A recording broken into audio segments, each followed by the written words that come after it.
In this section of film, I'm teaching my clients how they can walk through the waves, the white waves, and jump through. Now, so many times surfers get tired and they start kind of what we would say in English, bashing through the wave. They don't jump through. So I'm telling them first how they should walk. A little bit like the men on the moon, because it's a lot easier than doing little steps. That's tiring. So what we should be doing is making these kind of large, and it looks funny and everybody's having a laugh, but that's how you should walk out. Then you jump. You jump and lock your arms. You lock them so that the elbows are locked and you support the weight of the board through your shoulders and your locked arms. Why? Now the water is hitting just my waist area. But what's super important is that I'm looking. Each time I go through, the water hits that waist area, hits lower down. It's so much easier. Don't forget I'm doing my little moonwalk and then jumping, but I'm looking. Now I'm asking my guys here, what would you be doing? Why am I doing this? Why do I lock and look? There's lots of reasons, but the main one is, when is there a gap in the waves for me to start to paddle out? So watch, here I am, I jump, lots of waves coming, no good.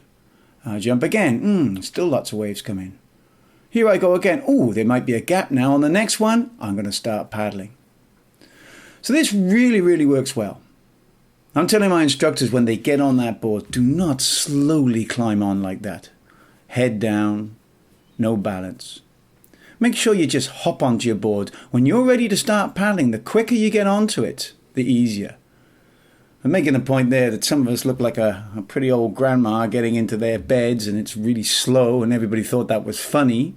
But it's one of the biggest problems we have. People don't hop easily onto their boards. Have a look, I just popped myself onto it. Heads up and pop on. I'm in a balanced position now, ready to start paddling. What's the first thing I think of? Am I in the correct paddle position? Not, I should start paddling. Am I in the correct paddle position? Once I get on, check where you are. If you're in the right place, we call it trim, then I start to paddle. These little things here will make a big difference in your walking out through waves and timing your future paddle outs. So let's look at how we should walk out. I'm lifting the board over, jumping and locking the elbows. I'll show you some mistakes as well. What's really important is my head is looking forwards, upwards and over the wave. So walk forwards and jump. Now my feet are actually leaving the sand. This is what we don't want you to do. I walk out with my hands on the top of the deck. But when you're learning, often you won't get this right, especially on an onshore. The wind is blowing towards the board and pulls it up and goes backwards. This is a common mistake in the water with beginners, and they do hurt each other. Check this one. I'm talking to somebody else. I'm not paying attention. I had a good ride, da-di-da-di-da. Boom, here comes a wave, bang. Now, obviously, I mock that up.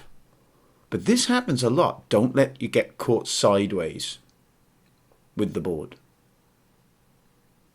Next one, I've got it right. Lift it up, hop, lock the elbows. Don't do this. So many people do this. They walk out with the board backwards. Now, what's going to happen is that it'll turn back on you one day, but it destroys your timing. Don't hold the leash. Keep the nose pointing out to sea. These are simple things that'll help you in your walkouts.